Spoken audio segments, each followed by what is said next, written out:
Hey everyone, tonight we're drifting back to medieval Ireland. So settle in, dim the lights, maybe find that last comfortable position you've been chasing all day. And let's take a long, drowsy wander through kitchens and fields, from the humblest mud hut to the grandest hall of a Gaelic lord. Because food, after all, has always been the great equalizer. Everyone needed to eat, though some got slightly more than others. And by slightly, I mean the nobles feasting on spiced meats and wine, while the average villager tried to make another bowl of oats seem exciting. Naturally, both groups pretended their diets were superior, and naturally, both groups were somewhat wrong. Let's begin on the ground floor, the medieval Irish peasant household. If you imagine a bustling, warm cottage full of loaves of bread and pies cooling on the sill, no. That's more of a fairy tale invention. Most Irish peasants lived in small, smoky, one-room dwellings with mud floors, a central hearth, and a level of ventilation that would make a modern chimney inspector quietly weep. The staple food was oats. Not glamorous, not exciting, just oats. Thick oat porridge was breakfast, lunch, and dinner, with slight variations depending on what was available. Add a little buttermilk, and you had something approaching flavor. Leave it to ferment, and you had a tangy drink called sowens. Drier oats could be pressed into flat cakes and baked on a griddle stone, which sounds vaguely pleasant until you realize you're chewing on something that is basically a medieval granola bar without the honey or almonds. And yet this monotony kept people alive. Oats grow well in poor soil and soggy weather, which in Ireland were not exactly rare features of the landscape. So the peasants embraced their destiny as oat enthusiasts, whether they wanted to or not. Vegetables existed, of course, leeks, onions, and cabbage made regular appearances, but potatoes, everyone's favorite Irish cliché, did not arrive until the late 16th century, long after most of our medieval caste had already starved, fought, or been married off in unfortunate dynastic arrangements. So if you were hoping for potato soup in the 1200s, I'm afraid you'll need to wait 3 centuries. Instead, beans and peas filled the gap. They were cheap, filling, and provided enough protein to prevent everyone from collapsing in the fields. But if you've ever eaten nothing but beans for a week, you'll understand why medieval chroniclers sometimes described peasant diets with a kind of subdued despair. Meat was more complicated. Cows were valuable for milk and hides, so killing them for meat was a last resort. Sheep provided wool, so again, slaughter wasn't the default. Pigs, on the other hand, were the medieval equivalent of mobile food storage. They required little maintenance, ate nearly anything, and could be turned into bacon, ham, or sausages when the time came, which was probably why pork was the most common meat among lower classes. Fish was also essential. Ireland, being an island, did not lack for rivers, lakes, or coastline. Salmon was especially prized, as were eels, though the thought of a plate of eels may not stir everyone's appetite today. Fasting days, imposed by the church, meant meat was often forbidden. Fish, however, was allowed, which meant that for roughly half the calendar year, a devout Irish Christian was nibbling on something aquatic, and if no fish was available, there was always the fallback option: more oats.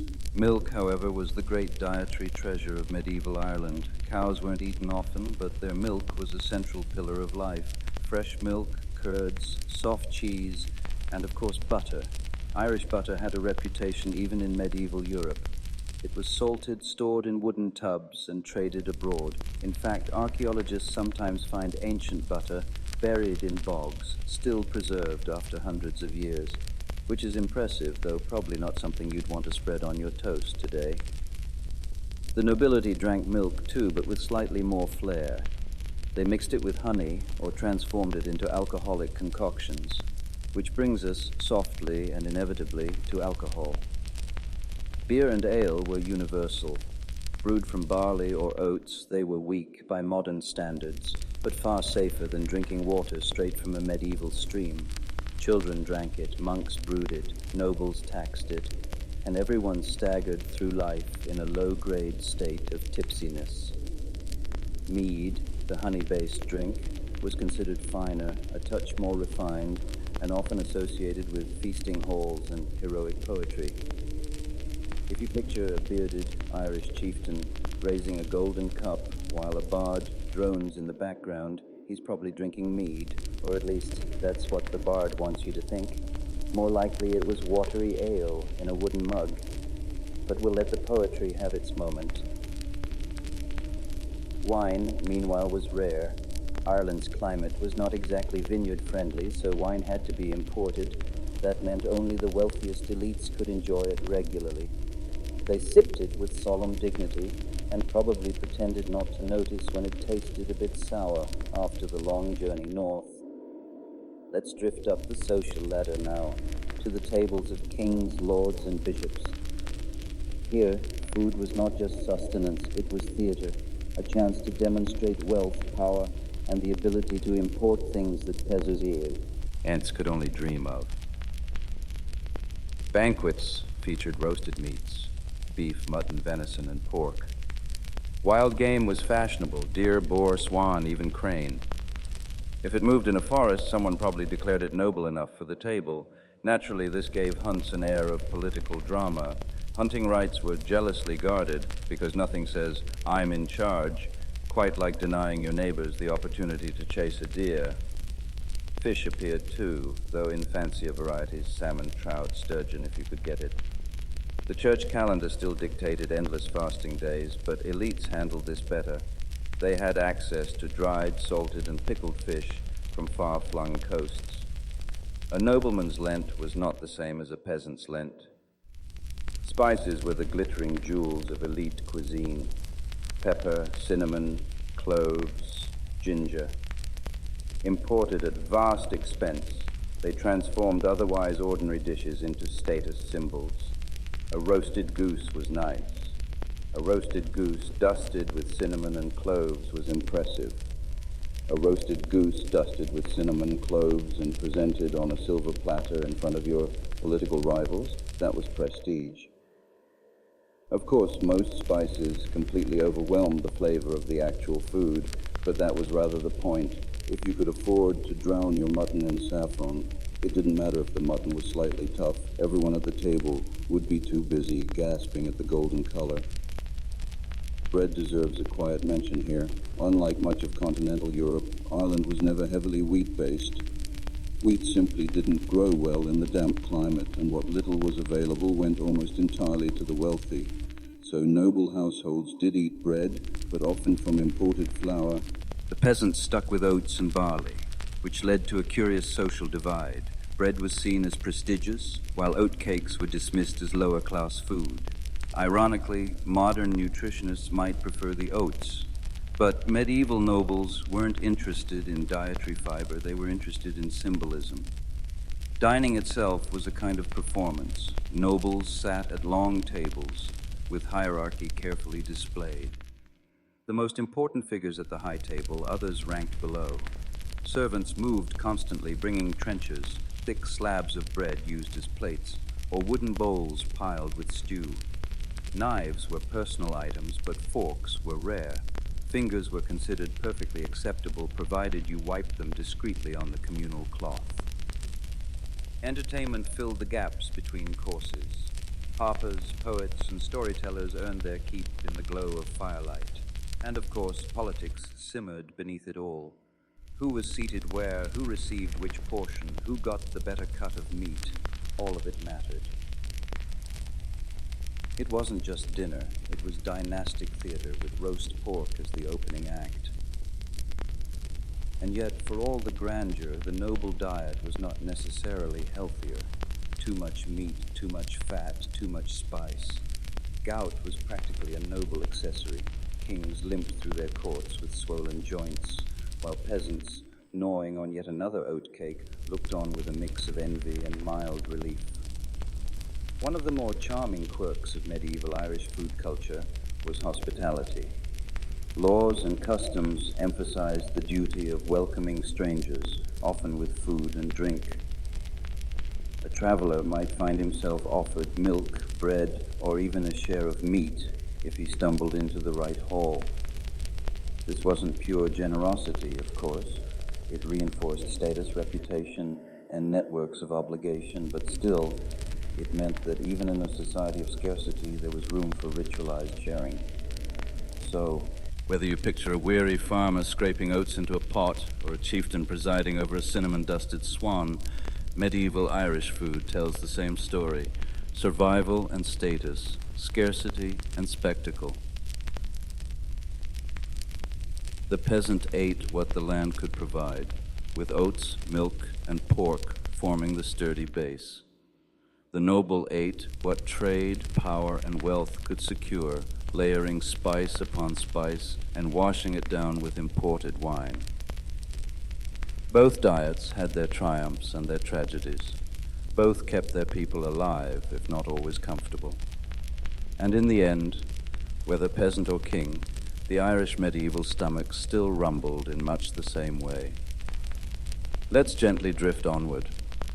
In the next part, we'll wander into the tangled family trees of medieval royalty.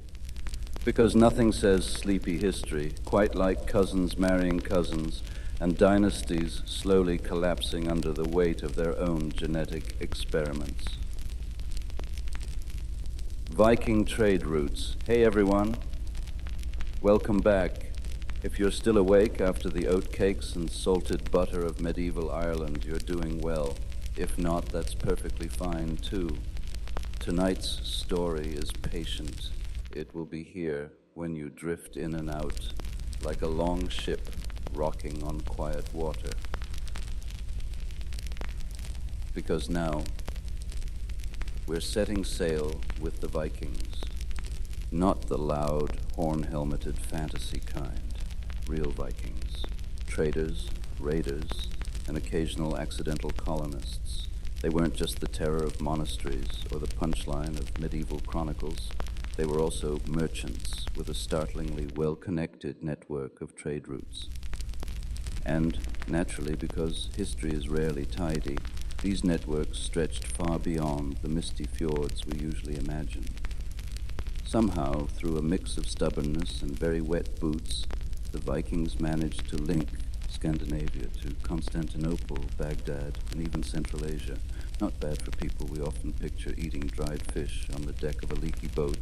Let's start with the basics. The Viking Age, roughly the late 8th century to the 11th century, wasn't just about pillaging Lindisfarne or showing up uninvited on English beaches. Those raids got the headlines because being hit with an axe tends to leave a stronger impression than being politely offered a walrus ivory chess piece. But beneath the chaos was an economic engine. Viking longships weren't just tools of war, they were shipping containers with sails, and they carried an astonishing range of goods. What kind of goods? Well, if you lived in Norway, your landscape was breathtaking, but your farmland was less generous. You had timber, iron, furs, and amber, useful things. But what you didn't have was, say, silk from China, or wine from France, or silver coins minted in the Abbasid Caliphate. So naturally you went to fetch them, or raid them, or ideally both. Let's drift down one of the most famous Viking highways, the rivers of Eastern Europe. Imagine this, a longship pushed up onto a riverbank, crews hauling it across portages, sliding it back into the next stretch of water, like children playing with an oversized toy boat. Slowly, painfully, they made their way south, the Dnieper, the Volga, the Don. These waterways were the arteries of Viking trade. They connected the Baltic Sea to the Black Sea and eventually to Constantinople, known to the Vikings as Miklagard, the great city. Why Constantinople? Because it was rich, embarrassingly rich. The Byzantines had walls, gold, silks, spices, mosaics that probably cost more than your entire village. To a Viking chieftain from the cold north, it was like stumbling into a dream or a particularly aggressive IKEA catalog. Of course, the Byzantines were not thrilled about uninvited guests showing up at their gates, but here's the curious twist. Vikings weren't always unwelcome. They became mercenaries in the Byzantine army, forming the famous Varangian Guard. These towering northerners, swinging axes the size of small children, became personal bodyguards to the emperor. And in return, they didn't just get gold, they got access to Byzantine markets, silks, wine, exotic spices, all of which trickled back north along the same rivers. The Volga route led further east, toward the Caspian Sea, and eventually into the trade networks of the Abbasid Caliphate, which is how Arabic silver coins, dirhams, ended up buried in Scandinavian hoards, thousands of them. Peasants in Sweden, minding their sheep, occasionally dug up more Islamic silver than you'd find in parts of Baghdad. Because naturally the Vikings had no sense of moderation. They wanted everything. Walrus ivory for carving, swords of Frankish steel, glass beads from Venice, spices, perfumes, silks, even slaves, human beings bundled into this network like cargo, a darker reminder of how trade and suffering often traveled together. If we drift westward, we find another set of Viking routes, this time across the North Sea and Atlantic. Here, the goods were a little less glamorous, but no less important. Timber, furs, wool, iron, soapstone, and that ever-popular commodity, salted fish. Cod, in particular, became the Viking export of choice. Dried and preserved, it traveled astonishing distances, fueling medieval diets in England, Ireland, and beyond. The next time you see a piece of salted cod, you can thank or blame the Vikings. In exchange, they brought home wine from the Franks, fine cloth, glassware, and whatever else could be loaded into a ship without it sinking. And then there were the truly adventurous routes. Iceland, Greenland, even Vinland, the mysterious North American outpost. The Greenland colonies, fragile and windswept, leaned heavily on trade. They exported walrus ivory, narwhal tusks, and seal skins. Europeans, naturally, were willing to pay absurd sums for anything that looked vaguely exotic. Narwhal tusks were often sold as unicorn horns, which tells you everything you need to know about medieval consumer culture. The Greenlanders, meanwhile, relied on imported timber, iron, and grain to survive, which worked fine until it didn't. But that's a sleepy disaster story for another night. It's worth noting that Viking trade wasn't a neat system with tidy ledgers and polite invoices. It was messy. Sometimes it was peaceful exchange, sometimes it was extortion. Picture a Viking fleet sailing up to a Frankish town. They politely offer to trade. The town refuses, so the Vikings sack it. And then naturally they trade with someone else using the goods they just stole. That's efficiency. Other times trade and raid blurred into something stranger. A town might pay protection money, but essentially buying peace, which in Viking logic was still a kind of trade, just one where the main product was not being attacked this week. Now, what about the ships themselves? The longship is famous for its speed and shallow draft, which allowed it to slip up rivers and beaches where larger ships couldn't follow. But for trade, the Vikings also used broader, sturdier cargo ships called nars. These could carry far more goods, though with less elegance. Imagine the difference between a sleek sports car and a reliable delivery van, both useful depending on whether you're chasing monks or importing soapstone. Archaeology has helped flesh out this network, hoards of silver coins in Scandinavia. Amber found in markets far from the Baltic, pieces of silk tucked into Viking burials, even evidence of exotic spices lingering in residue on pots. Each little clue reminds us that the Vikings weren't just isolated raiders, they were plugged into the global economy of their age. And yet, despite all this, the average Viking farmer still ate mostly barley, dairy, and fish because, much like today, international trade rarely trickled down evenly. Your chieftain might sip imported wine from Byzantium, but you were still gnawing on dried herring. So what made the Vikings such efficient traders? Partly geography. Scandinavia forced them to look outward. Harsh land, short growing seasons, limited resources. If you wanted more, you had to sail for it. Partly technology. Their ships were unmatched for versatility. And partly personality. The Viking world valued mobility, adventure, and, let's be honest, the occasional violent shortcut. It was not a tidy capitalist system, but it worked. For 3 centuries, the Vikings moved goods, people, and ideas across thousands of miles, reshaping economies from Dublin to Baghdad. Of course, like all good things, it faded. By the 11th century, kingdoms were consolidating, trade was becoming more regulated, and the Viking free-for-all slowly tightened into more structured economies. The longships still sailed, but with fewer axes and slightly more customs officials. And just like that, the Viking age ebbed away, leaving behind not only sagas and skeletons, but also trade routes that connected the north to the wider world. So as you drift off tonight, picture it, a narrow boat sliding down a misty river, a bundle of furs, a sack of silver coins, a tusk carved to look like a unicorn horn, the water rippling softly under the hull, a trade route carrying half the known world stitched together by men in wool tunics who occasionally forgot to wash.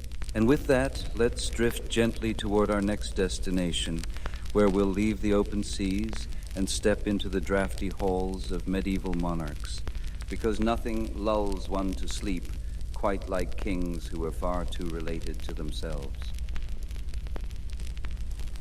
Women at medieval festivals. Hey everyone, welcome back. If you're still with me after oat porridge in Ireland and longships gliding down Viking rivers, thank you. And if you drifted away for a while, don't worry. Tonight's story is forgiving. You can pick it up anywhere. Now let's step away from ships and castles and wander into something a little lighter. Festivals. Medieval Europe loved a festival.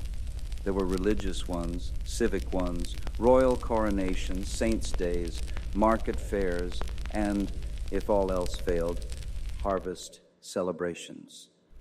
Life was hard, food was repetitive, and work was endless, which meant that the promise of a festival was a rare chance to stop hoeing the fields, set aside your plow, and watch your neighbor attempt something embarrassing in public.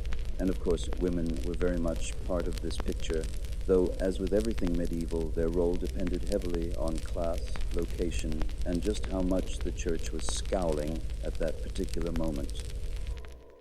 Let's begin with the common festivals, market days, seasonal fairs, the kind where the whole village came together whether they wanted to or not. For women, peasants, craftswomen, farmers' wives, these gatherings were partly about necessity. You went to sell butter, cheese, cloth, or ale. If you brewed beer at home, a fair was your chance to turn it into coins. If you had extra eggs or flax, the same. But alongside the business was the spectacle. Jugglers, dancers, and traveling minstrels provided the kind of entertainment that was otherwise unavailable, which is to say, any entertainment at all. Medieval daily life wasn't exactly a parade of Netflix options.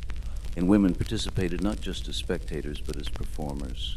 Dancing was common, sometimes in large circles, sometimes in pairs. Singing was equally popular. And then there were the less dignified amusements like wrestling competitions or games that involved chasing a greased pig, which may not sound glamorous, but after 6 months of rain and turnips, a greased pig was practically Cirque du Soleil.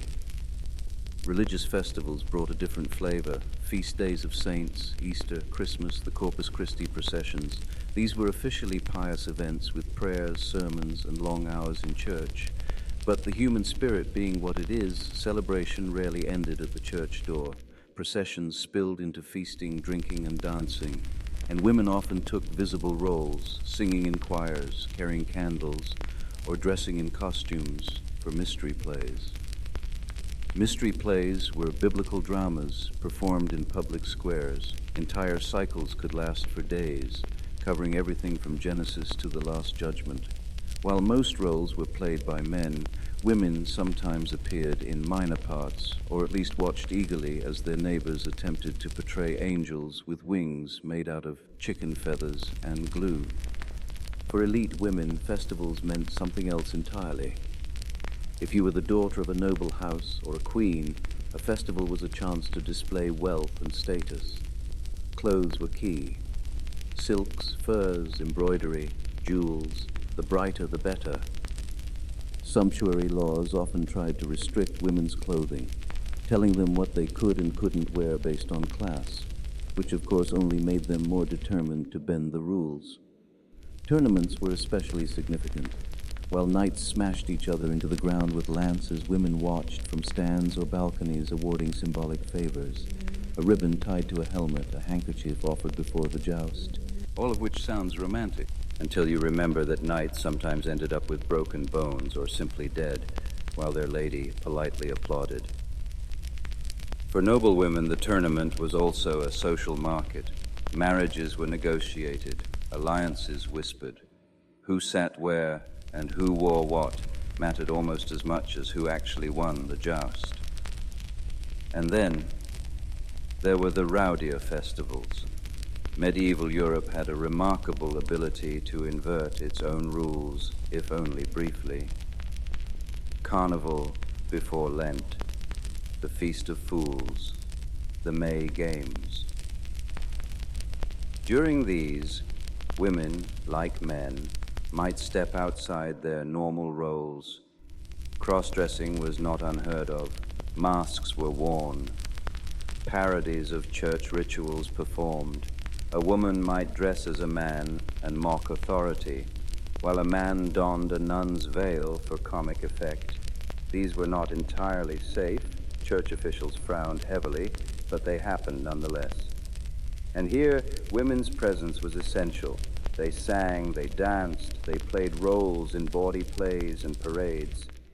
Medieval humor was often earthy, sometimes scandalous, and women were not merely the audience. Food and drink were also part of every festival, and here women's work became crucial. Brewing ale, cooking stews, baking bread, these tasks filled market stalls and public feasts. A successful batch of ale could finance a household for weeks. A badly brewed one, well, let's just say complaints were made. Alewives, the women who brewed, were common figures in festivals and fairs. They gained reputations, sometimes positive, sometimes suspicious. Too much independence, after all, could attract criticism. In later centuries, these women were occasionally smeared with accusations of witchcraft, but in the high medieval period, they were still essential to keeping the crowd pleasantly drunk. And of course, festivals were opportunities for matchmaking. Young women dressed in their best, hoping to catch the eye of a suitor. Parents Served carefully, calculating dowries, gossiping about reputations, and pretending they weren't negotiating behind the scenes. Romantic encounters were often disguised as festival games. Dancing gave young people a socially acceptable way to touch hands. Singing competitions allowed a little flirtation. Even contests of strength or archery sometimes had a subtext of, "Look at me, I'm competent enough to provide food. Please consider marrying me." It wasn't exactly subtle, but then subtlety was rarely the medieval way. Not all was lighthearted, though. Festivals could also highlight tension. Women selling goods might be harassed by officials, accused of dishonest weights or unfair prices. Crowds could turn unruly, leading to fights or assaults, and churchmen often scolded women for immodest behavior at dances or plays. But despite these pressures, women kept showing up. They brewed, they baked, they sang, they danced, they gossiped, and they celebrated. Because for most medieval women, life was heavy with work. A festival, however flawed, was a rare breath of freedom. One of the most intriguing aspects of women at festivals comes from the records of disguises and costumes. In some regions, women dressed as men to participate in games. In others, women played the roles of queens in mock parades, May queens, or figures of abundance. Sometimes they were honored, crowned with flowers, treated as symbols of fertility and prosperity. Other times they were mocked in comic performances, parodied as nagging wives or greedy alewives. Both reverence and ridicule existed side by side, woven into the same celebration, which in its own way captures the medieval attitude toward women in general, needed, respected, mocked, feared, all at once. There's also the quiet reality that festivals provided cover for resistance. Women sometimes used the noise and chaos to voice grievances, shout at officials, or even protest taxes. A group of women might march through a fair singing satirical songs about the local lord. By the time anyone complained, the festival was over and life had returned to normal. It wasn't revolution, but it was a way to slip truth into the laughter. So when we picture women at medieval festivals, it's worth holding all of this together. The peasant woman selling cheese, the alewife shouting above the din, the noble woman in silks politely watching knights concuss themselves, the young girl crowned as May Queen smiling under her flowers, the masked figure in a carnival play, mocking authority with a borrowed voice. Each of them part of the noise, the color, and the temporary chaos that festivals allowed. And when it ended, the stalls packed up, the musicians gone, the masks tucked away. Life returned to normal, the fields, the kitchens, the endless work. But the memory of the festival lingered, a reminder that for at least a day or two, the world could look different. So, as you drift tonight, picture a festival square, torches glowing, music winding through the air, women in bright dresses, laughter drifting with the smoke, some dancing, some trading, some quietly enjoying the excuse to stop working for once, and perhaps, somewhere at the edge, an alewife serving mugs of beer to an increasingly unsteady crowd. That was medieval joy, fleeting and flawed, but real. And now, let's slip quietly into the next story. Because while festivals gave brief color to women's lives, dynasties gave them long and complicated fates. And nothing soothes the restless mind, quite like the tangled, slightly tragic family trees of Europe's most inbred monarchs, female pilgrims. Hey everyone, welcome back again. By now we've wandered through Irish kitchens, Viking rivers, and festival squares filled with jugglers and alewives. So let's take a quieter road tonight, a long, dusty one, because medieval Europe was full of pilgrims, and not all of them were men. Women walked road and occasionally sailed to holy sites, chasing blessings, healing, penance, or, if we're being honest, a rare chance to travel somewhere that wasn't their own muddy village. Now, when we picture a pilgrim, it's often a tired man in a cloak with a staff and a shell badge. But women were very much present too, despite the constant fretting of priests who insisted they should really stay home. Naturally, women ignored this advice because otherwise we wouldn't be here talking about them tonight. Let's start with the basics. Why would a woman go on pilgrimage? Well, for the same reasons as men. To seek healing at a shrine, to pray for fertility or for safe childbirth, to fulfill a vow after surviving illness, or simply because the journey itself was considered spiritually cleansing. Every blister on your foot counted as a tiny credit in heaven's ledger. For noble women, there was also reputation. A pious lady who had visited shrines was admired. Her prayers carried weight. Her household gained prestige. It was medieval public relations, one dusty road at a time. And for widows, pilgrimage could provide a rare independence. Without a husband's oversight, a wealthy widow might fund her own journey, gather companions, and set out. For some, it was as close as they would ever come to adventure. One of the most famous early examples was Egeria. She was a late Roman noblewoman who traveled from Spain, all the way to the Holy Land in the 4th century. She wrote letters describing the places she visited: Jerusalem, Sinai, Constantinople. She even climbed Mount Sinai, which is impressive considering most of us today complain about walking up a single flight of stairs. Egeria's account shows us that women were not confined to parish churches. They crossed continents, even in antiquity, and centuries later, medieval women followed her dusty footsteps.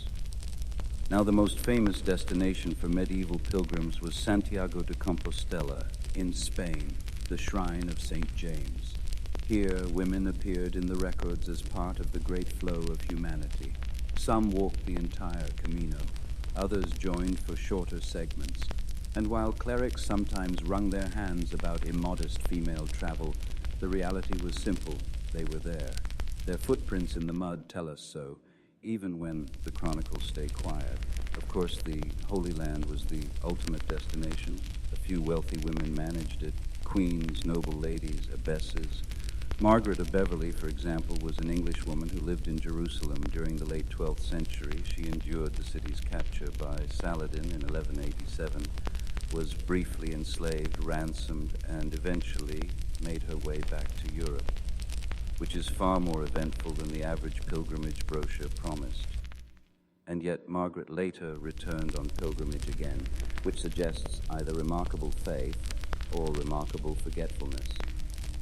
Closer to home, women flocked to local shrines: St. Winifred's Well in Wales, St. Cuthbert in Durham, St. Thomas Becket in Canterbury. These were more manageable journeys, but no less meaningful. Women prayed for healing, dipped in holy waters, left offerings of hair, rings, or clothing. One chronicler even noted piles of discarded crutches at a shrine, as if pilgrims were so healed that they left walking aids behind, though one suspects at least a few were just abandoned by people who discovered that mud and wooden crutches don't mix. Now, the logistics. Her travel was not simple. Roads were poor, inns were unreliable, bandits existed, which meant women pilgrims often traveled in groups, sometimes with family, sometimes with other women, sometimes as part of larger caravans. For safety, noble women might bring servants, chaplains, or guards. Peasant women relied on numbers and luck. Either way, the image of the solitary pilgrim wandering the wilderness was far less common than the reality of noisy groups trudging together, swapping gossip between prayers. And then there was clothing. Pilgrims often wore simple cloaks and carried a staff, regardless of gender. Women were encouraged to dress modestly, but of course modesty was a moving target. Some churchmen complained that female pilgrims wore cloaks too fine or veils too bright. Others complained that they wore rags and looked disgraceful. It seems there was no winning. Food on pilgrimage was equally underwhelming. Bread, cheese, dried fish, maybe some ale. In Spain, pilgrims were sometimes fed by monasteries. In Italy, the odd tavern offered meals. In the Holy Land, supplies were unpredictable. One imagines many a pious woman gnawing on hard bread while wondering if heaven really kept track of this sort of thing. Now, as with festivals, the church often worried about women pilgrims. What if they encountered temptation? What if they enjoyed the freedom too much? What if they came back with opinions? And indeed, some records hint at romances blossoming on the road. Pilgrimage provided excuses for men and women to mingle more freely than usual. Songs and stories joked about pilgrims who strayed along the way. Whether this was exaggerated moral panic or not, it clearly worried the clerics, which only confirms that it probably did happen, at least occasionally. But beyond gossip, there were genuine risks. Women pilgrims could be robbed, harassed, or worse. Noble women sometimes arranged protection by traveling with armed escorts. Poorer women had to trust in luck, prayer, and perhaps the illusion that no bandit wanted to risk divine retribution for attacking a pilgrim, which may or may not have worked. And yet, despite these dangers, they kept going. Over and over again, across centuries, women set out on the road. We should also mention the phenomenon of internal pilgrimage. Not every woman could leave home. Some created mini pilgrimages within their own parishes, walking barefoot to a local shrine, circling it repeatedly, or enduring long vigils. Others sponsored pilgrimages by paying someone else to go in their name. It wasn't quite the same, but it counted. Heaven apparently accepted subcontracting. For noble women, pilgrimage could also blend into politics. A queen might visit a shrine to emphasize her piety, strengthening her husband's legitimacy. A dowager might fund a pilgrimage site, ensuring her name lingered in prayers for centuries. In some cases, these journeys doubled as diplomatic missions, cloaked in the respectability of faith. Meanwhile, peasant women saw pilgrimage as a sliver of hope in otherwise difficult lives. If your child was sick, if your crops had failed, if your body ached from years of labor, the thought of a shrine's miraculous cure was irresistible. Even if the cure was elusive, the journey itself gave meaning. So, what do we make of all this? Female pilgrims were both ordinary and extraordinary. Ordinary because they blended into the crowds, carrying bread and wearing dust-stained cloaks. Extraordinary because they defied expectations, stepping beyond the home, walking across landscapes that were supposed to be closed to them. Some returned healed, some returned disappointed, some never returned at all. But their footprints remain, and sometimes literally carved into worn stone steps at shrines where countless hands and feet polished the rock smooth. So as you drift tonight, picture them. A woman with a staff, cloak drawn tight. Another with children at her side, trudging patiently. A noble lady on horseback, servants following behind. A widow lighting a candle at Beckett's shrine, whispering a prayer. They came from every corner for every reason. And though history often left their names unrecorded, their journeys shaped the spiritual landscape of the Middle Ages. And now, let's wander onward. Because after pilgrims, our road leads straight back to royalty. And nothing drifts the mind toward sleep like kings and queens, whose family trees look less like trees, and more like very confused shrubs